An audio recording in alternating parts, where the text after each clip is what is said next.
새로운 기술을 도입하는 거 참 어렵죠? 그런데 만약에 그 회사가 200년이나 된 정말 전통이 깊은 곳이라면 어떨까요? 와, 상상만 해도 쉽지 않은데 오늘은 바로 그 불가능해 보였던 과제를 기가 막히게 성공시킨 한 기업의 놀라운 전략을 한번 파헤쳐 보겠습니다. 오늘 이야기의 주인공은 바로 페르노 리카르라는 회사입니다. 아마 이름은 좀 생소하실 수도 있는데 리카르, 앱솔루트 보드카, 제임슨 위스키 이런 브랜드들을 들어보시면 하실 거예요. 맞습니다. 바로 그 브랜드를 거느린 세계에서 두 번째로 큰 주류 대기업이죠. 자, 여기서 이제 핵심 질문이 나옵니다. 200년 동안이나 그러니까 오로지 사람 사이의 관계 그리고 그 감에 의존해서 성공 가도를 달려온 이 회사가 갑자기 판도를 완전히 바꾸는 AI 기술과 딱 만났을 때 과연 무슨 일이 벌어질까요? 그 답을 한번 찾아가 보죠. 우선 이 전통적인 거인이 도대체 어떤 딜레마에 빠져 있었는지 그 배경부터 한번 살펴보겠습니다. 페르노 리카르의 성공 공식은요, 지난 200년 동안 정말 한결같았어요. 그게 뭐였냐면 바로 영업사원들이 끈끈함에 쌓아올린 관계, 그리고 마케터들의 번뜩이는 직감이었죠. 뭐 데이터? 그런 것보다는 사람의 감각을 훨씬 더 믿어왔던 겁니다. 바로 이 슬라이드가 그 충돌 지점을 아주 명확하게 보여주는데요. 왼쪽에 있는 이 과거의 방식, 직관, 관계, 전통 이런 것들이 더 이상 오른쪽의 복잡한 현실을 감당할 수 없게 된 거예요. 아시겠지만 이제는 글로벌 시장이잖아요. 직감만으로는 이 거대한 파도를 넘을 수가 없게 된 거죠. 이제 변화는 선택이 아니라 말 그대로 생존의 문제였습니다. 그래서 페르노 리카르는 정말 야심찬 해결책을 내놓습니다. 어디서 답을 찾았냐고요? 바로 기술에서 그 답을 찾기로 한 거죠. 그들이 내놓은 답은 바로 이 두 가지 핵심 AI 도구였습니다. 첫 번째는 디스타라고 하는 건데 이건 영업사원들의 그 감을 데이터로 탄탄하게 뒷받침해주는 시스템이었고요. 그리고 두 번째, 매트릭스. 이건 마케터들이 어디에 돈을 써야 제일 효율적일까 고민할 때 최적의 예산을 쓸 수 있도록 도와주는 그런 AI 분석 도구였죠. 자, 이렇게 멋진 기술을 개발했는데 이게 끝이 아니었습니다. 사실 기술 개발은 시작에 불과했어요. 진짜 어려운 문제는 전혀 예상치 못한 곳에서 터져나왔습니다. 그게 어디였을까요? 바로 사람이었습니다. 이 도전을 연구했던 하버드 경영대학원의 에드워드 맥팔랜드 교수는요, 솔직히 처음엔 이거 거의 불가능할 거라고 생각했대요. 아니 무슨 첨단 기술 기업도 아니고 200년 된 주류 회사가 이걸 해낸다고? 말이 되나? 싶었던 거죠. 그가 나중에 정말 기분 좋게 놀랬다라고 말할 정도로 이게 얼마나 어려운 과제였는지 짐작할 수 있습니다. 직원들의 저항은 정말 거셌습니다. 생각해보세요. 마케터들 입장에서는 아니, AI가 내가 수십 년간 키워온 이 브랜드의 가치를 어떻게 알아? 라며 반발했고 영업사원들은 이제 내 경험이랑 노하우는 다 쓸모 없어지는 건가? 내 일자리는? 하면서 불안에 떨었죠.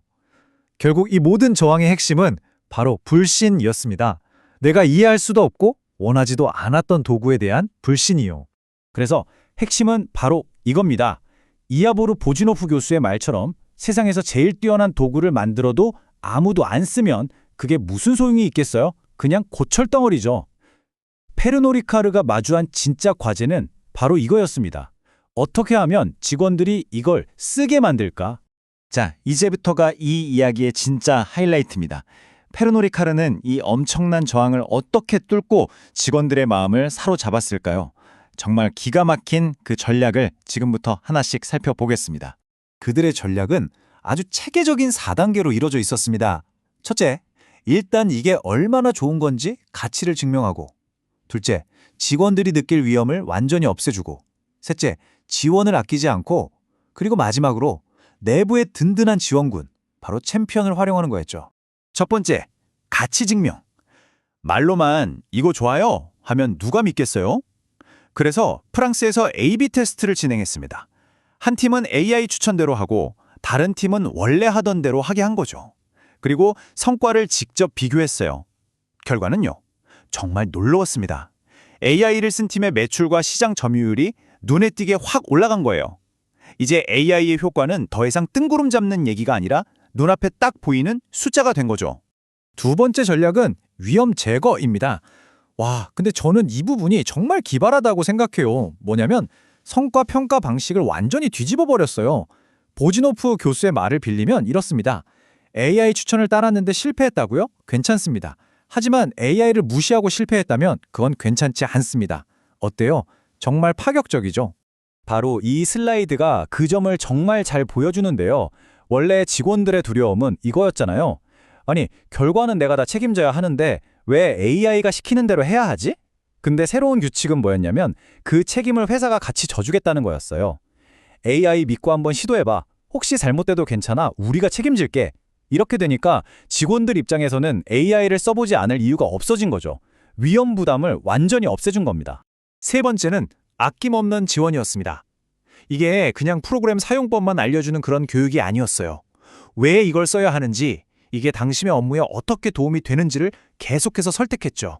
그리고 각 지역마다 전문가 팀을 두고 한라인까지 만들어서 궁금하거나 막히는 게 있으면 언제든지 바로바로 도울 수 있는 체계를 갖춘 겁니다.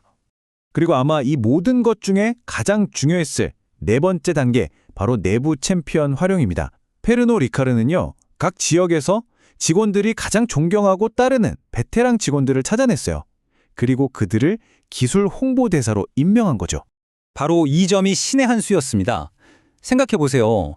사장님이 이거 쓰세요 하는 거랑 내가 존경하는 선배가 야, 이거 써보니까 진짜 좋더라 하는 거랑 어떤 말이 더 와닿을까요? 당연히 후자죠. 영향력 있는 동료가 이 도구를 쓰고 칭찬하니까 다른 직원들도 진짜?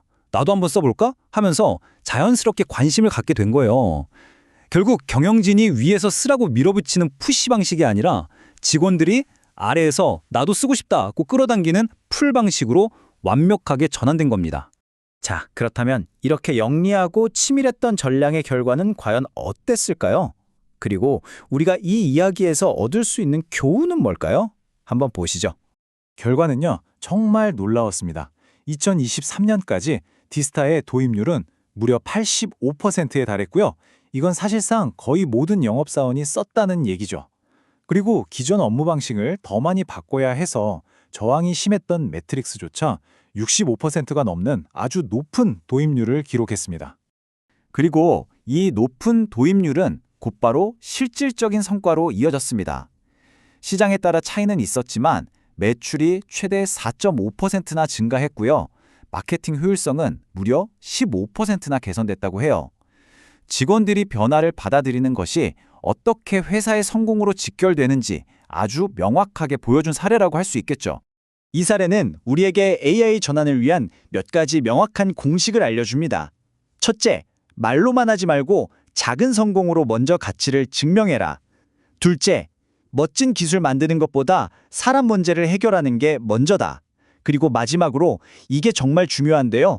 새로운 기술을 도입했으면 회사의 규칙과 보상체계 자체도 그 기술에 맞게 완전히 뜯어 고쳐야 한다는 겁니다. 마지막으로 보지노프 교수의 이 말이 정말 깊은 울림을 줍니다. 디지털 전환은 이제 해야 하느냐의 문제가 아니라 언제 해야 하느냐의 문제입니다. 그리고 그 답은 어제입니다.